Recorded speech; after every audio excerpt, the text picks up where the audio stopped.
merupakan acara yang selanjutnya. Ini merupakan acara yang sangat dinanti-nantikan kita bersama, yaitu Tabligh Akbar yang kami kemas dengan ceramah agama dengan mengusung tema keberanian dalam Islam yang mana akan disampaikan langsung oleh beliau Profesor Dr. Kiai Haji Abdus Samad LC MA PhD.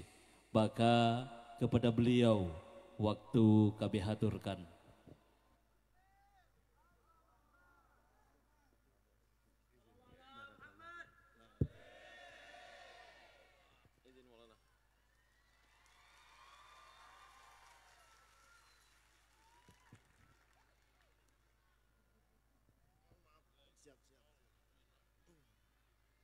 Bismillahirrahmanirrahim.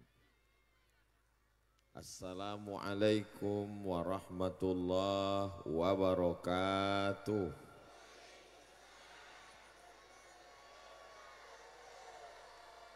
Apa kabar Bapak Ibu? Saya alhamdulillahi rabbil alamin. Allahumma sholli ala Sayyidina Muhammad wa ala ali Sayyidina Muhammad. Kullu amrin zibalin, semua amal yang baik, walam yubda' bi bismillah, kalau tidak dimulai dengan menyebut nama Allah, fahuwa aqta', maka amal itu putus, tidak bisa dibawa bekal menghadap Allah. Kita ingin semua langkah kaki kita, ayunan tangan, tetes peluh keringan air mata yang sudah bersusah payah sehingga pertemuan kita petang ini terwujud. Mudah-mudahan semuanya dibalas Allah kebaikan. Maka kita ucapkan Bismillahirrahmanirrahim. Mudah-mudahan dengan menyebut nama Allah semuanya bernilai amal soleh insyaallah. Amin.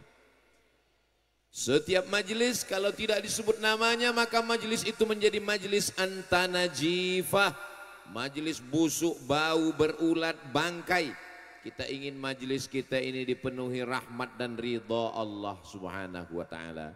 Maka kita sebut namanya Allahumma salli ala Sayyidina Muhammad wa ala ali Sayyidina Muhammad. Semoga kita mendapatkan syafaat Nabi Muhammad sallallahu alaihi wasallam.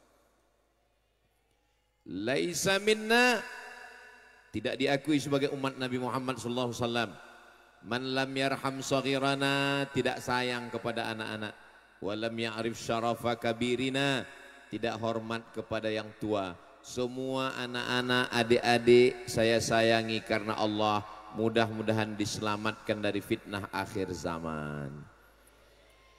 Para kiai, para alim, para ulama, pimpinan pondok pesantren yang tidak dapat saya sebutkan satu persatu. Kakak kelas saya yang membawa saya ke Pulau Madura, Kiai Haji Dr. Ahmad Fauzi Tijani, yang tidak dapat saya sebutkan namanya, jabatannya, hadirin hadirat, muslimin muslimat, mukminin mukminat yang belum kawin dan belum sunat. Semua yang hadir ini dimuliakan Allah subhanahu wa ta'ala. Bil khusus keluarga besar Ibu Hajah Siti Ramlah, mudah-mudahan diberikan panjang umur, berkah rezeki, keluarga sakinah, mawaddah warahmah. Beliau jauh di Saudi Arabia, ternyata masih sempat nonton ceramah Ustadz Somad melalui channel Ustadz Abdul Somad Official. Jangan lupa subscribe, like, share, and comment. Dan beliau membawa ke kampung halaman beliau di Durjan. Dan tadi Abuya Kiai memancing dengan pantun, dari Bangkalan ke Prenduan, mampir sebentar ke desa Durjan. Itu perjalanan saya hari ini. Tadi Abuya Kiai mengatakan Ustadz Somad katanya senyumnya manis. Orang Durjan pakai gamis. Kalau pakai gamis jangan olahraga. Kenapa Ustadz Somad senyumnya manis? Karena dikasih buah naga. Itu sekedar menyambut, membalas tradisi berpantun saja. Sebenarnya pantun itu untuk mencairkan suasana. Sebenarnya pantun itu untuk melihat suasana hati jamaah. Ternyata setelah dipancing dengan pantun kelihatan semuanya senyumnya cerah merekah. Itu tanda jamaahnya tidak punya masalah. Dan kelihatannya jamaah nggak ada utang. Ustaz tahu dari mana? Senyumnya bisa lepas begitu. Orang kalau lagi ada masalah susah mau dipancing dengan pantun senyum. Senyum pun paling sedikit-dikit. Tapi tadi senyumnya Masya Allah. Kelihatannya semuanya keluarga sakinah mawaddah warahmah. Keturunannya insya Allah soleh dan solehah. Yang ada utang insya Allah dilunaskan Allah subhanahu wa ta'ala. Oh banyak juga yang punya utang. Yang belum ada jodoh dipertemukan dengan jodoh yang baik-baik. Banyak sekali. Tapi kelihatannya yang bilang amin sudah menikah semua. Maksudnya amin, anak-anaknya nanti mendapatkan jodoh yang baik-baik, yang soleh dan solehah. Qurrata a'yun, sejuk dipandang mata insya Allah. Amin ya Rabbal. Tema kita petang hari ini adalah sakera. Keberanian menegakkan kebenaran, menumpas kemungkaran, dan menebar kedamaian. Inilah yang akan disampaikan oleh Ustadz Abdul Somad. Doakan supaya saya diberikan taufik oleh Allah subhanahu wa ta'ala. Amin ya Rabbal alamin. Ada orang dengan gagah beraninya minum khamar, mabuk. Pas ditanya, kamu berani minum khamar? Saya nggak ada rasa takut. Ini berani juga. Namanya berani kesetanan. Allazi waswisu fi sudurin nas. Setan berbisik ke dalam hatinya, lalu kemudian dari hatinya masuk ke otaknya, dari otaknya masuk ke matanya, ke telinganya, sehingga tidak takut berzina, tidak takut pakai narkoba, tidak takut main judi. Bukan keberanian ini yang kita maksudkan. Keberanian kita adalah keberanian karena Allah. Semuanya karena Allah. Semua amal kalau disebutkan nama Allah karena Allah, walaupun kelihatannya kotor, najis, bau, tapi dia berubah menjadi ibadah. Betul? Loh kok betul? Contohnya WC, toilet, tempat setan, tempat najis, tapi ketika disebut nama Allah, Allahumma inni a'udzubika minal khubusi. Jangan dibaca sekarang, bisa keluar. Allahumma inni a'udzubika minal khubusi wal khaba'is. Maka tempat yang kotor itu berubah menjadi nilai ibadah karena mengikuti sunnah Sayyidina wa maulana wa syafi'ina Muhammad sallallahu alaihi wasallam. Jadi keberanian yang pertama, keberaniannya karena apa? Keberaniannya karena Allah. Adapun keberanian karena melawan agama Allah, melawan syariat Allah, itu bukan keberanian. Sekarang begitu banyak orang yang berani melawan ulama, melawan sunnah Rasulullah, mengejek-ejek. Apakah itu disebut sebagai keberanian? Keberanian, tapi keberanian karena kesetanan. Mudah-mudahan kita semuanya dilindungi Allah dari godaan setan. Makanya kita disuruh membaca Allahu la ilaha illa huwal hayyul qayyum.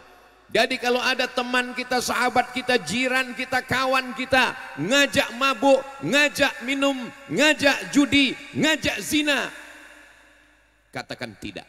Kalau dia tetap ngajak, Allahu la ilaha illa huwal hayyul qayyum. Masalahnya kita bacakan ayat kursi, yang ngajak ini hafal Yasin. Karena sudah menjadi tradisi. Bukan itu yang dimaksud. Adapun keberanian dalam Islam adalah keberanian siapa?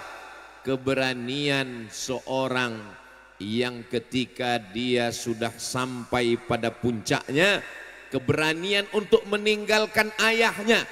Ayah kandung sudah tua, sakit-sakitan, berani dia tinggalkan.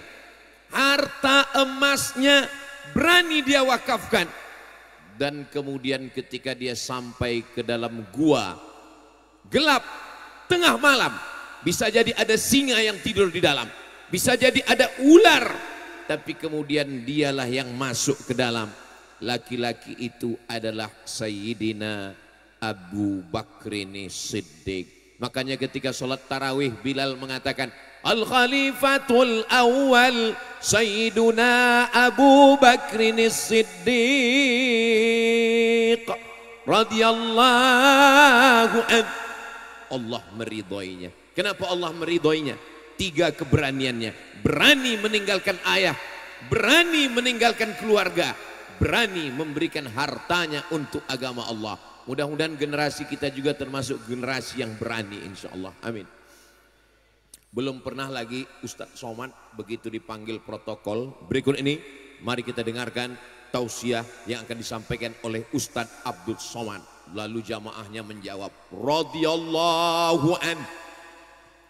Kenapa? Karena sahabat Nabi itu memang Allah yang menyebut mereka radhiyallahu an. As-sabiqunal awwaluna minal muhajirin wal ansar. Mereka yang dulu masuk Islam dari kalangan muhajirin dan ansar. Walladzina taba'uhum bi ihsan. Mereka yang mengiringi, mengikuti dengan ihsan. Mereka itu kata Allah radhiyallahu anhum. Mereka diridhai Allah wa radu'an, dan mereka pun ridha kepada Allah. Sedangkan kita belum diridhai Allah, tapi kita berharap mudah-mudahan dengan acara kita petang ini kita termasuk yang diridhai Allah Subhanahu wa taala. Amin ya rabbal alamin. Kamu kenapa belum menuntut ilmu ke pondok? Saya enggak berani ninggalkan ayah saya, ninggalkan ibu saya. Tidak punya keberanian. Kamu belum masuk pondok pesantren? Belum. Kenapa? Karena belum berani meninggalkan ibu. Ibunya juga belum berani berpisah dengan anak. Bukan keberanian seperti ini. Alhamdulillah pondok pesantren banyak sekali di Pulau Madura, 4 kabupaten. Kalau dibandingkan dengan Sumatera apalagi di Riau jauh. Ini menunjukkan dengan banyaknya pondok pesantren berarti orang-orang berani mewakafkan tanah, berani berpisah dengan anak, berani untuk menuntut ilmu. Mudah-mudahan Allah menjaga pulau ini tetap terjaga, terpelihara. Baldatun thayyibatun wa rabbun ghafur. Saya berani mewakafkan tanah saya, Ustaz. Nanti itu ada tanah saya wakafkan. Tanah siapa? Enggak tahu. Ya enggak bisa. Keberanian itu datangnya dari mana? Keberanian itu datangnya dari dalam. Memberikan harta itu adalah keberanian yang luar biasa. Saya berani mati, Ustaz. Banyak sekarang orang menyebut dirinya pasukan berani mati, tapi masih koma. Ujungnya berani mati, takut lapar. Mati berani, lapar takut. Saudaraku yang dimuliakan Allah Subhanahu wa taala, keberanian ini datangnya dari lubuk hati yang paling dalam. Orang takut kepada kematian, kenapa? Karena meninggalkan kehidupan. Rumah, kebun, suami, istri, anak yang sekarang nyata, yang sekarang kelihatan, yang sekarang bisa dipegang, nyata. Rumah nyata, kebun nyata, suami nyata, istri nyata. Tapi begitu ruh keluar dari jasad, ini ruh masih ada di dalam jasad. Jamaah, ruh masih ada dalam jasad? Alhamdulillah. Kalau ada teman sebelah yang itu berarti ruh sudah mulai keluar. Sekarang semuanya nyata. Rumah nyata, mobil nyata, jamaah nyata, ibu-ibu nyata, kiai nyata. Tapi begitu ruh keluar dari jasad, maka yang nyata ini menjadi tidak nyata. Sekarang kalau ada yang nantang-nantang, saya nggak percaya tuh sama Ustadz. Mana malaikat, mana Tuhan, mana surga, mana neraka. Jangan marah. Bilang, tenang. Nanti kalau ruh kamu sudah saya keluarkan, semuanya menjadi nyata. Yang sekarang nyata menjadi tidak nyata. Hanya dalam hitungan nafas. Innama amruhu idza arada syai'an ayyaqula lahu kun fayakun. Kita semua akan mati menghadap Allah. Lalu kemudian apa yang ditakutkan? Berani hidup, tak takut mati. Takut mati, jangan hidup. Takut hidup, mati saja. Itu dapat saya baca buku teman saya, namanya Ustadz Abdul Hadi. Ketika di Mesir, alumni Gontor, di halaman-halaman belakang saya baca pesan Kiai, berani hidup, tak takut mati. Takut mati, jangan hidup. Takut hidup, mati saja. Gimana mau mati Pak Ustadz? Orang saya belum ajalnya. Nanti ketika ngelihat ada jenazah lewat, ikut. Permisi sama keluarganya. Boleh ikut? Boleh, silakan. Saudaraku yang dimuliakan Allah Subhanahu wa taala, keberanian Sayyidina Abu Bakar Siddiq untuk memeluk agama Islam, padahal ayahnya Abu Quhafah benci, meninggalkan ayah dan keluarga, hartanya untuk Islam. Inilah yang disebut dengan keberanian. Adapun keberanian melawan perintah Allah, keberanian berbuat maksiat, bangkit dari dalam hati. Wa nafsi wa ma sawwaha fa alhamaha fujuraha wa taqwaha. Ada dua jalan. Jalan kiri namanya jalan fujur, jalan kanan namanya jalan takwa. Ini jamaahnya Masya Allah tabarakallah, sudah dibuatkan tenda khusus. Ini tenda laki-laki, tidak ada perempuan. Oh, ada sedikit. Saudara yang dimuliakan Allah Subhanahu wa taala, Ustadz Somad ketika nyebut fujur ke kiri, nyebut takwa ke kanan, jangan tersinggung. Ya tapi nunjuknya jangan kemana. Oke, nunjuknya ke langit. Fujur, takwa. Jadi kita ini tinggal memilih saja apa yang mau kita pilih. Ibu Hajah Siti Ramlah beserta keluarga mau buat pengajian di desa Durjan, maka perlu keberanian ngurus izin ke desa, ngurus izin polsek, polres, dan kemudian tim yang menyusun semua acara ini sehingga terselenggara dengan baik. Masang videotron di belakang, masang sound sistemnya. Suara saya jelas sampai ke belakang Bapak? Ibu? Alhamdulillah. Suara jelas Ustadz, wajah Ustadz yang nggak jelas. Saudaraku yang dimuliakan Allah Subhanahu wa taala. Lalu kemudian ada orang bercerita tentang seorang anak muda yang sangat berani dan perkasa. Dialah yang membebaskan satu kota yang dibangun oleh kaisar raja paling hebat di dunia. Nama raja itu Kaisar Konstantin. Siapa namanya? Konstantin. Dia bangun satu kota namanya Konstantinopel. Lalu kemudian anak muda ini menaklukkan Konstantinopel. Dia robah nama kota itu menjadi bukan namanya.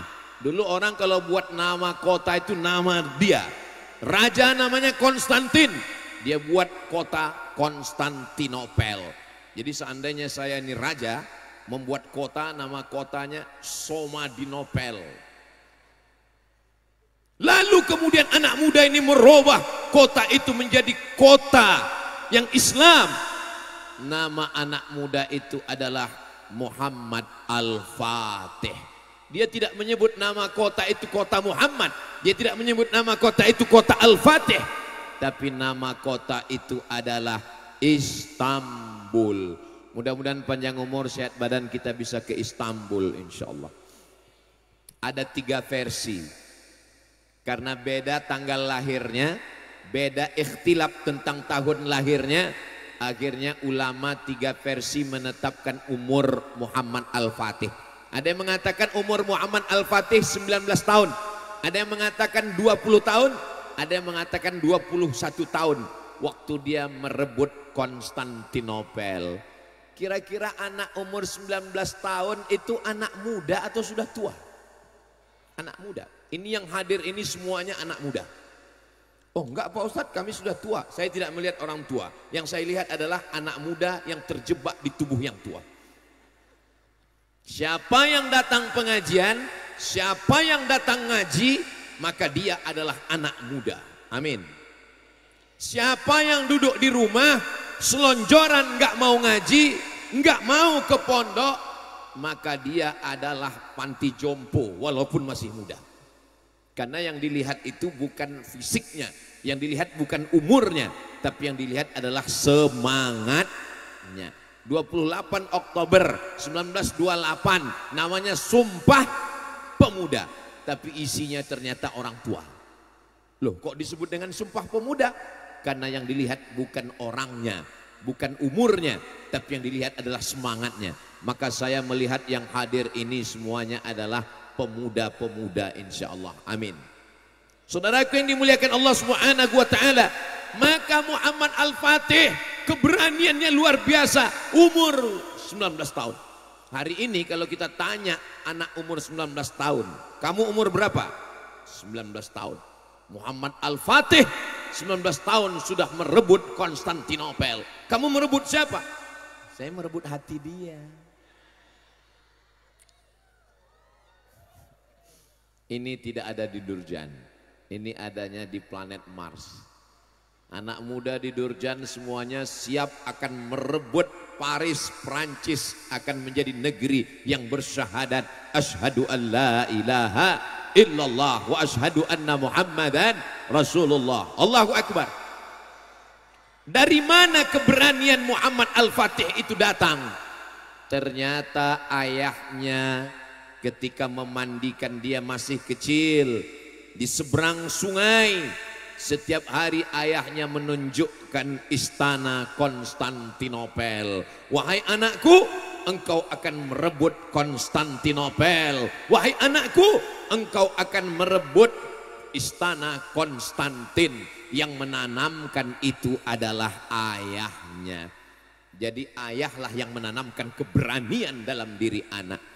Sekarang banyak ayah, apa yang ditanamkan dalam diri anaknya? Nanti kalau kamu sudah besar, kamu akan jadi PNS. Ya enggak salah, saya PNS. Saya pegawai negeri sipil dari tahun 2008 keluar 2019. Enggak salah, tapi pasanglah cita-cita yang tinggi. Kamu nanti kalau sudah besar akan menolong agama Allah. Insya Allah anak-anak kita ini semua akan menolong agama Allah insya Allah. Amin. Siapa yang menanamkan keberanian dalam diri Muhammad Al-Fatih? Ternyata ada satu pohon besar, dan di bawah pohon besar itu ada satu makam. Makamnya adalah makam Abu Ayyub Al-Ansari. Saya ulang sekali lagi, itu adalah makam Abu Ayyub Al-Ansari. Siapa Abu Ayyub Al-Ansari? Abu Ayyub Al-Ansari sahabat Nabi yang menyediakan rumah sebelum Nabi punya rumah. Ketika disambut Tala'al Badru alaina min sani yatil wada. Waktu itu Nabi Muhammad SAW belum punya rumah, maka Abu Ayyub Al-Ansari lah yang memberikan rumah, dan pernah Nabi serumah dengan Abu Ayyub Al-Ansari. Abu Ayyub Al-Ansari pernah mendengar hadis Nabi Muhammad SAW, la tafta'unnal Konstantiniyah, kalian akan merebut Konstantinopel, wala ni'mal amiru amiruha, pasukan terhebatnya, panglimanya, panglima paling hebat, dan pasukan tentaranya, wala ni'mal jaisyu dzalikal jais. Abu Ayyub Al-Ansari berumur 80 tahun. Umur 80 tahun Abu Ayyub Al-Ansari menuju Turki. Dari Madinah ke Turki, dari Madinah ke Konstantinopel. Ustadz Somad dari Riau ke Durjan. Begitu sampai di Durjan, panitia nanya, gimana jalannya Pak Ustadz? Saya bilang saya tidak merasakan apa-apa. Kenapa? Karena saya tidur. Tanya sama Kiai. Mereka dulu dari Madinah menuju Konstantinopel umur 80 tahun. Dan ternyata takdir belum berkata menang. Abu Ayyub Al-Ansari radhiyallahu an belum merebut Konstantinopel. Tapi justru kapan? 700 tahun setelah itu ada anak muda yang berziarah ke makamnya. Dan anak muda itu bernama Muhammad Al-Fatih. Siapa yang membawa ziarah? Yang membawa ziarah adalah Aga Syamsuddin.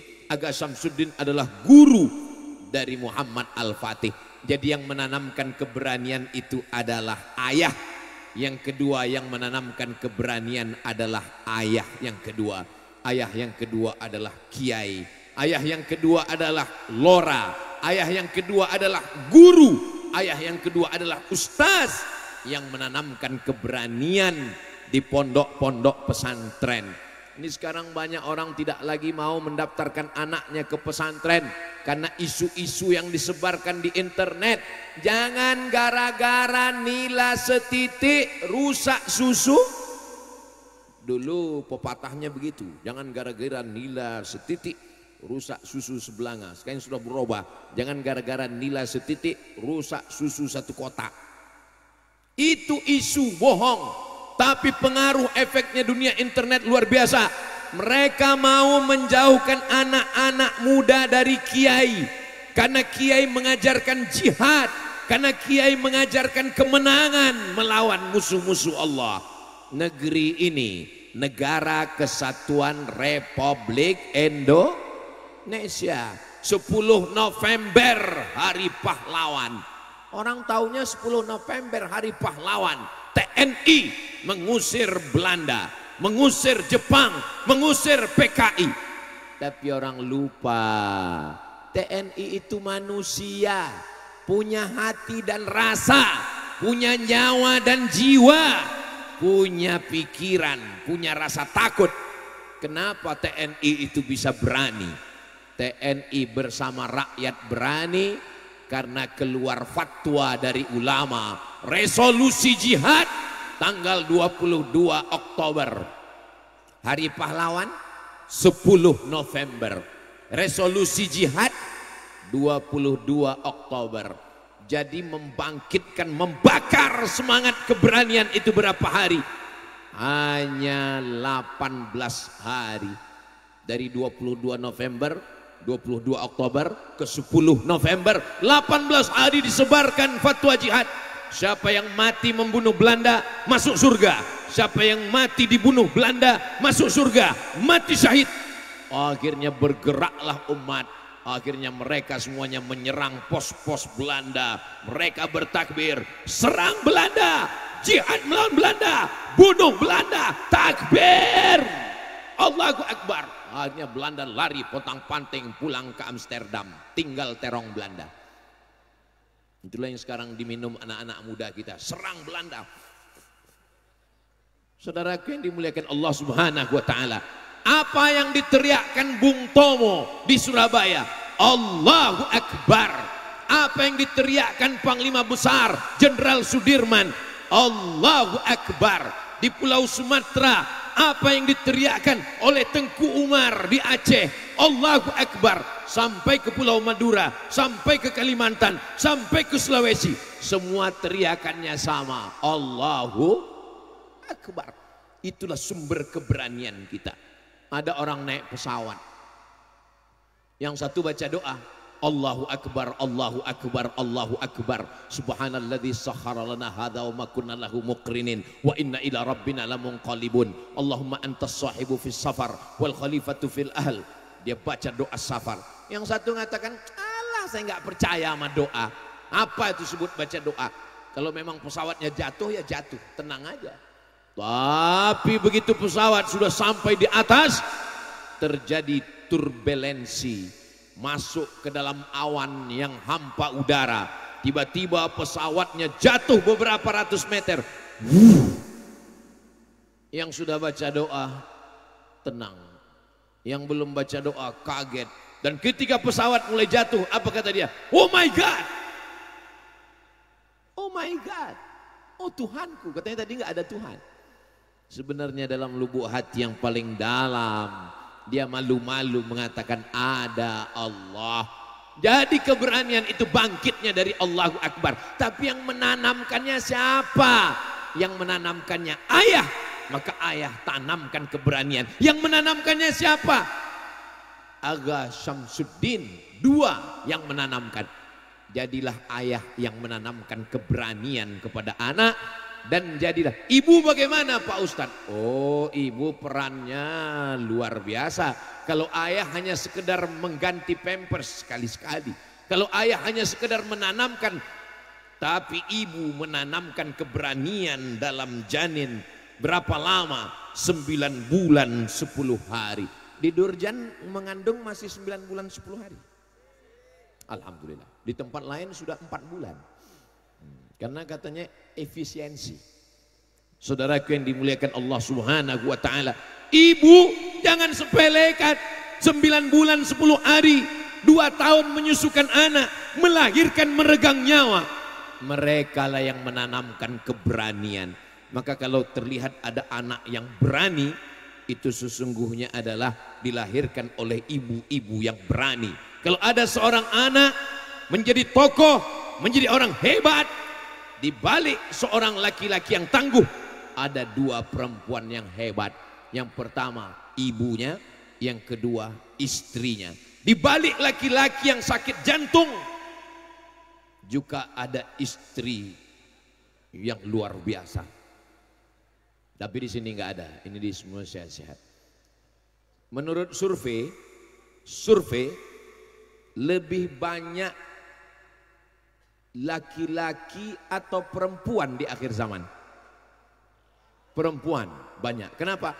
Karena laki-laki banyak mati mendadak.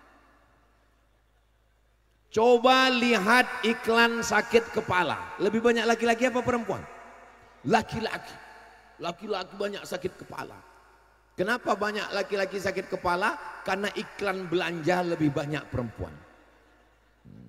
Ini tidak terjadi di Durjan. Di Durjan ini ibu-ibunya, kakak-kakaknya solihah-solihah semua insya Allah. Allahumma salli ala Sayyidina Muhammad wa asghili zalimin bizalimin wa akhrijna min bainihim salimin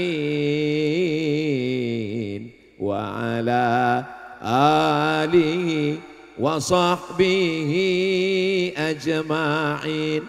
Sallallahu rabbuna ala nuril mubin Ahmad al-Mustafa sayyidil mursalin wa ala alihi wa sahbihi ajma'in wa ala alihi wa sahbihi ajma'in. Sallu ala Nabi Muhammad. Ada seorang laki-laki dari Inggris, pasukan salib yang ingin merebut Palestina. Nama panglima perangnya adalah Richard the Lion Heart. Lion singa, heart hati, Lion Heart berhati singa. Richard the Lion Heart, si Richard berhati singa. Tolong jangan kasih nama anak namanya Lion Heart, nanti hatinya seperti singa. Karena dia panglima perang, dia tidak punya rasa takut, dia punya keberanian, maka dia disebut dengan Richard the Lion Heart. Dia bawa pasukan tentaranya dari Eropa, dari Inggris, menyeberang ke Afrika Utara, masuk ke Palestina. Dia mau merebut Palestina, perang salib, krusade. Sampai akhirnya takdir, wah tiba-tiba kotak datang.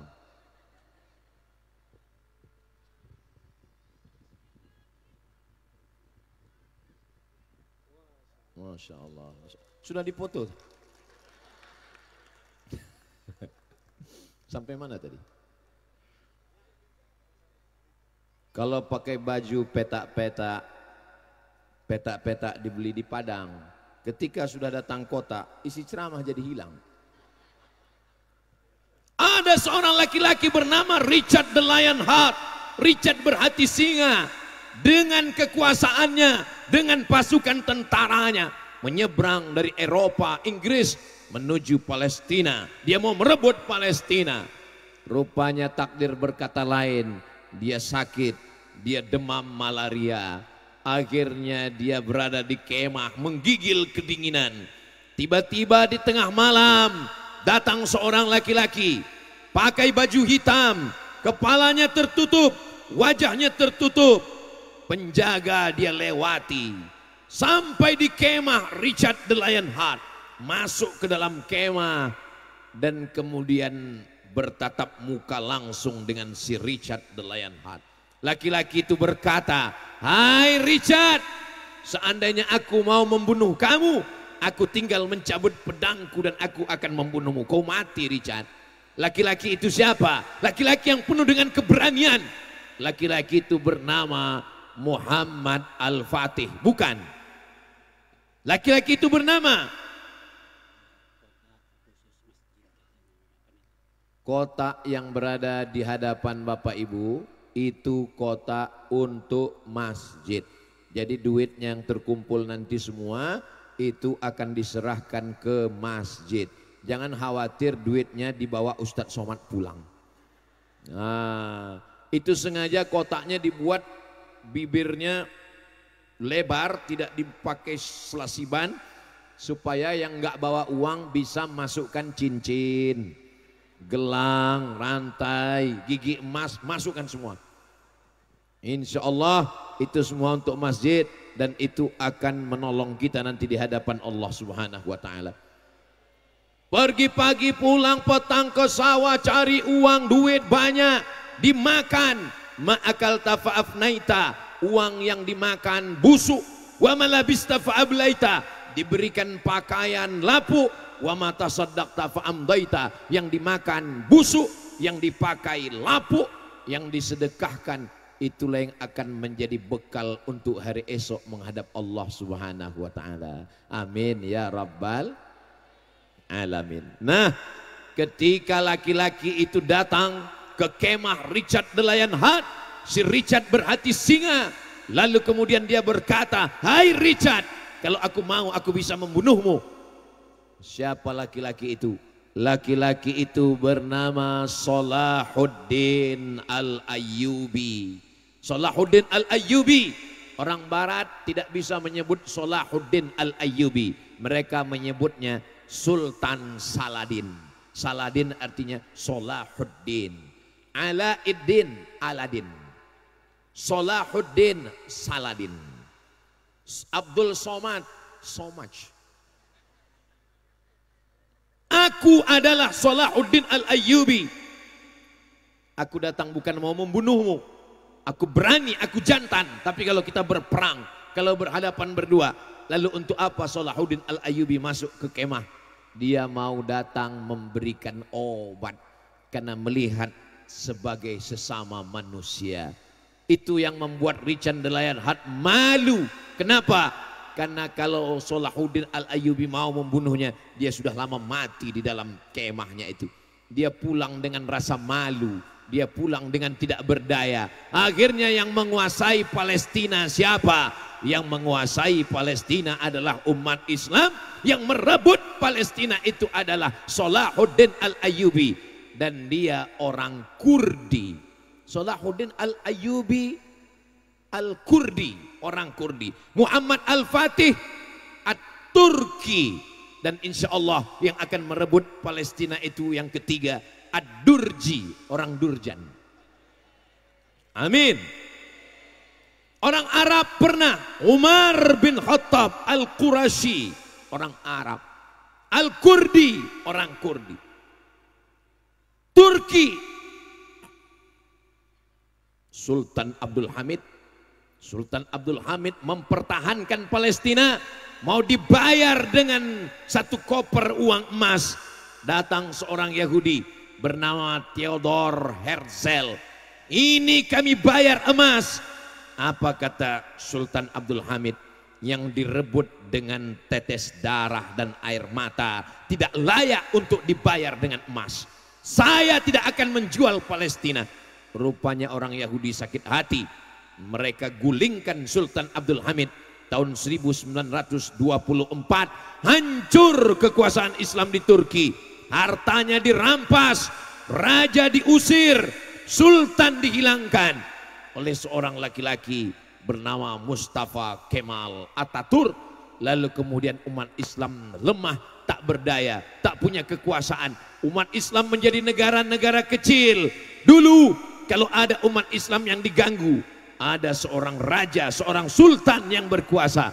Tapi ketika dia sudah menjadi kecil, tercabik-cabik, persis dikatakan Nabi Muhammad sallallahu alaihi wasallam, kamu nanti di akhir zaman seperti makanan di meja makan yang diperebutkan. Ada yang menarik kakinya, ada yang menarik kepalanya, ada yang menarik dadanya, ada yang menarik sayapnya.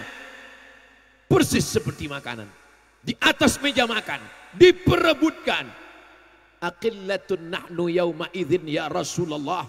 Apakah waktu itu jumlah kami sedikit? Bal antum katsirun. Kamu banyak. Lakinnakum ghusaun ka ghusa'is sail. Tapi kalian seperti buih di tengah lautan. Bagaimana buih di tengah lautan? Dipukul ombak, dihempas gelombang, dihembus angin, tak bermakna, tak ada kekuatan sama sekali. Mudah-mudahan ramainya kita ini punya kekuatan, insya Allah. Amin. Siap ke Palestina? Jangan. Saudaraku yang dimuliakan Allah Subhanahu wa taala, kita belum mampu untuk menolong Palestina. Tapi kalau ulil amri pemimpin kita mengatakan kita buka pintu jihad, kita akan berangkat, kita daftar, maka kita akan mendaftar untuk menolong, membela saudara kita insya Allah. Takbir. Seandainya kita hidup di zaman Salahuddin Al-Ayyubi, kita tidak dituntut di hadapan Allah. Kenapa kamu tidak ikut berjuang di Palestina?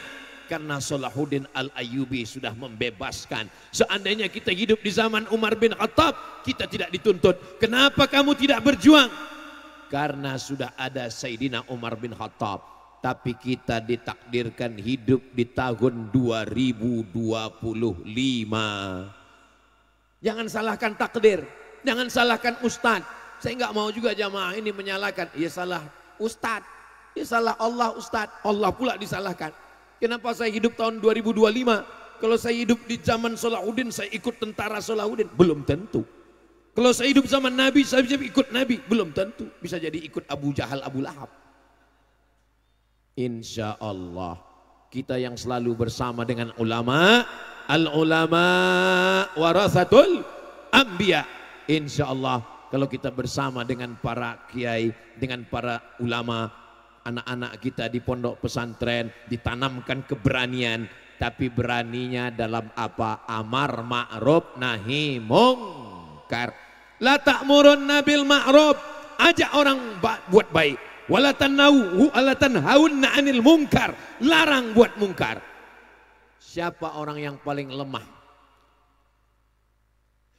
Orang yang paling lemah as-sakitu 'anil haq. Kata Imam Abu Ali Ad-Daqqaq, as-sakitu 'anil haq syaitan akhras.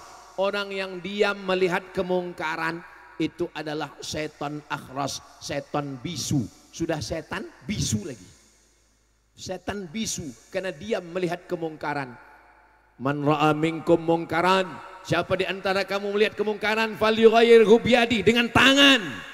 Bapak Kades, peraturan desa, tidak boleh judi, tidak boleh laga ayam, tidak boleh perselingkuhan, tidak boleh jual khamar. Ulama dengan lisannya nahi mungkar. Kira-kira ini kira-kira. Ibu, saya boleh nanya? Bapak, saya boleh nanya? Jawab jujur ya. Jangan dalam hati, dengan lisan. Antara saya dengan Pak Nur Kholis. Nur cahaya, Kholis ikhlas. Nur Kholis cahaya yang ikhlas. Pak Nur Kholis polisi. Saya berdakwah dengan lisan, dengan sound system. Pak Nur Kholis enggak berdakwah dengan lisan, dia cukup diam saja. Mana yang lebih ditakuti masyarakat? Dakwah Abdul Somad atau dakwah Pak Nurholis? Saya melarang orang jangan minum khamar, jangan berjudi, jangan makan riba. Emang masalah buat lo? Orang nggak takut sama saya. Tapi Pak Nurholis nggak perlu ceramah, nggak perlu tablik akbar. Dia cukup dengan seragamnya dan pistolnya. Kalau ada anak muda yang main judi online, silakan main. Saya tangkap kamu. Maka dakwah tidak hanya dengan fatwa, dakwah tidak hanya dengan tausiah. Apapun posisi kita, pakailah untuk menegakkan kebenaran, menumpas kebatilan, dan memberikan kedamaian. Itulah tausiah pada petang hari ini. Dan selama tausiah, rasanya inilah tausiah yang paling panjang dari siang sampai ke malam. Kalau tuan pergi ke Mekah, jangan lupa membawa tilam. Sudah lama Abdul Somad ceramah, hari ini dari siang sampai malam. Saudaraku yang dimuliakan Allah Subhanahu wa taala. Jadi anggota dewan berdakwah dengan apa? Dengan perda, peraturan daerah, APBD, bantu pondok pesantren. Bagus apa enggak bagus? Bagus. Jadi bupati, gubernur, menteri, presiden keluarkan perpres, peraturan presiden, perbub, peraturan bupati, pergub, peraturan gubernur. Tidak boleh jual khamar, tidak boleh ada lokalisasi, tidak boleh ada zina. Bisa atau tidak bisa? Bisa. Pakai jabatan kekuasaan untuk menolong agama Allah Subhanahu wa taala. Ujung jari, tinta dan pena pakai untuk menolong agama Allah. Karena sampai masanya nanti ketika kita mau berbuat tapi seragam sudah ditarik negara, pistol sudah diambil pemerintah, jabatan tidak lagi ada. Ketika itu kita sudah berada di ruang ICU. Judul lagunya Setengah Nafasku Pergi. Waktu itulah mau berdakwah. Ustadz Abdul Somad, apa yang bisa saya lakukan? Astaghfirullah Rabbal baraya, astaghfirullah minal khataya, Rabbi zidni ilman nafi'a wa wafiqni amalan salihah. Ada masuk pertanyaan WhatsApp ke HP Ustadz Somad dari masyarakat Durjan. Kenapa masyarakat sekarang ini banyak yang bertikai, yang satu begini, yang satu begono. Akhirnya kami masyarakat ini bingung Ustadz Abdul Somad. Bingung karena nggak ngaji. Kalau ngaji mondok dengan kiai pasti nggak bingung. Khilaf fikih. Yang satu Allahu Akbar, Alhamdulillahi Rabbil Alamin. Yang satu Allahu Akbar, Bismillahirrahmanirrahim, Alhamdulillahi Rabbil Alamin. Yang satu lagi Allahu Akbar, Bismillahirrahmanirrahim, Alhamdulillahi Rabbil Alamin. Bingung kami Pak Ustadz, yang satu nggak pakai bismillah, yang satu bismillahnya berbisik, yang satu bismillahnya keras. Terus saya nggak sholat. Makanya ngaji.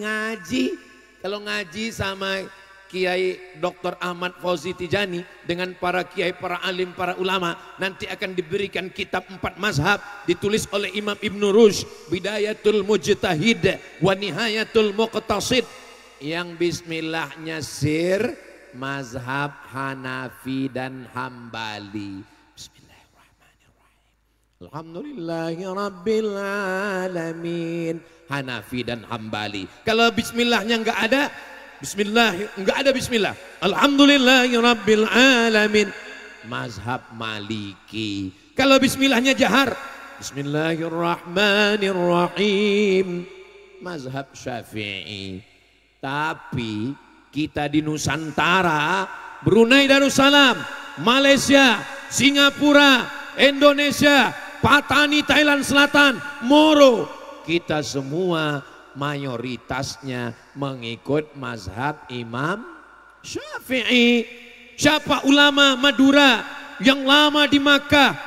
Syekhona Khalil bin Abdul Latif Al-Bangkalani, mazhabnya Syafi'i.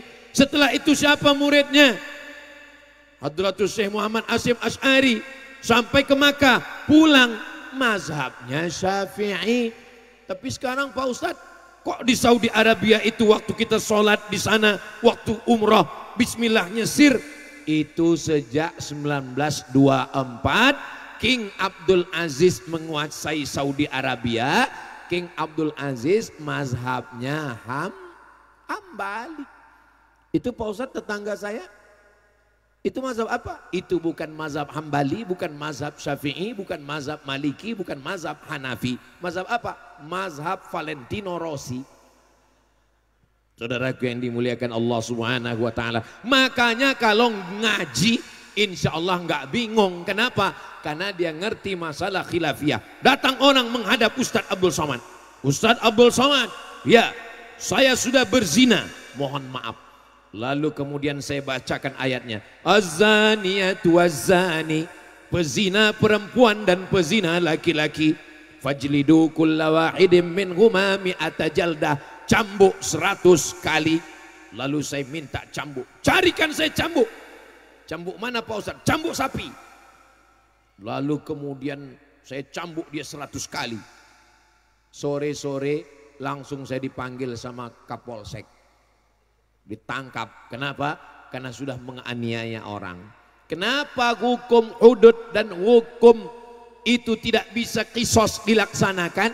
Karena kita tidak ada perangkatnya. Perangkatnya tidak ada. Datang orang yang sudah menikah. Kalau diterapkan asy-syaikhu wasy-syaikhatu, laki-laki perempuan yang sudah menikah, idza zanaya, kalau dia berzina, farjumuhumal battah, rajam sampai mati. Oh, kita tadi azan asar berkumandang, jamaah tetap menunggu Ustadz Somad. Ini kalau tausiah dilanjutkan, nanti jamaahnya enggak sholat asar, ditanya sama malaikat, kenapa enggak sholat asar? Karena Ustadz Abdul Somad. Jadi menjelang matahari tenggelam, kita nanti pulang sempatkan sholat asar. Loh, Ustadz enggak sholat asar? Sudah jamaah takdim. Saudaraku yang dimuliakan Allah SWT, tadi saya mulai jam 4.15, sekarang sudah jam 5.10. Jadi tetap kode etik pengajian Ustaz Somad 60 menit. Walaupun saya tidak diingatkan Kiai, memang terasa semutnya sudah naik ke atas. Sudah kesemutan. Itulah yang dapat saya sampaikan pada kesempatan yang baik dan mulia ini. Selama 1 jam ini ada kata-kata yang menyinggung perasaan tidak berkenan di hati. Maukah Bapak Ibu memaafkan saya? Alhamdulillah ala hadhihi niyah wa kulli niyatin salihah. Al-Fatihah.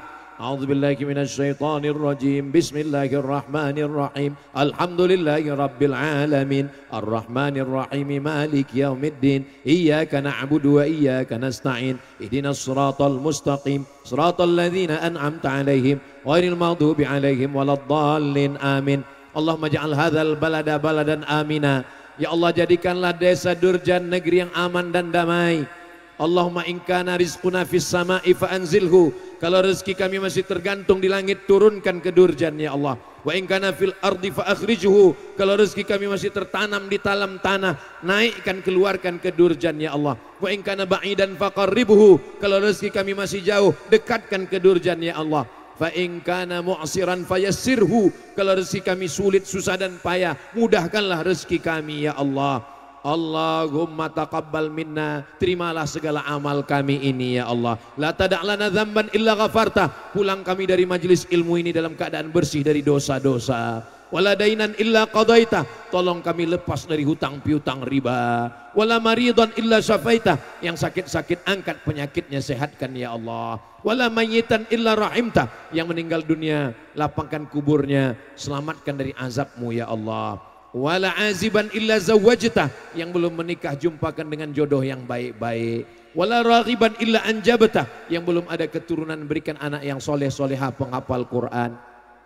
Allahumma tawil umura ulama'ina, para kiai alim ulama kami panjangkan umur mereka ya Allah. Mati'na bituli umurihim, berikan kami nikmat dengan panjangnya umur mereka, mengalirlah berkah untuk kami semua ya Allah. Allahumma dafa'an al-ghada wal waba wal fahsya wal riba wal zina wal munkar, selamatkan Durjan dari segala malapetaka bencana riba, zina, narkoba. Allahumma jazil waqifina wal mutasaddiqin, berikan balasan kepada saudara kami yang sudah berinfak dan bersedekah, bil khusus pada keluarga besar Ibu Hajah Siti Ramlah ya Allah. Rabbana atina fid dunya hasanah wa fil akhirati hasanah wa qina adzabannar. Wa sallallahu ala sayyidina Muhammad wa ala alihi wa sahbihi wa sallam. Walhamdulillahi rabbil alamin. Al-Fatihah. A'udzu billahi minasyaitonir rajim. Bismillahirrahmanirrahim. Alhamdulillahi rabbil alamin. Arrahmanir rahim. Maliki yaumiddin. Iyyaka na'budu wa iyyaka nasta'in. Ihdinas siratal mustaqim. Siratal ladzina an'amta 'alaihim ghairil maghdubi 'alaihim waladdallin. Amin. Walhamdulillahi rabbil alamin. Taqabbalallahu minkum minna wa minkum taqabbal ya karim. Terima kasih segala perhatian, mohon maaf segala kesilapan. Wassalamualaikum warahmatullahi wabarakatuh.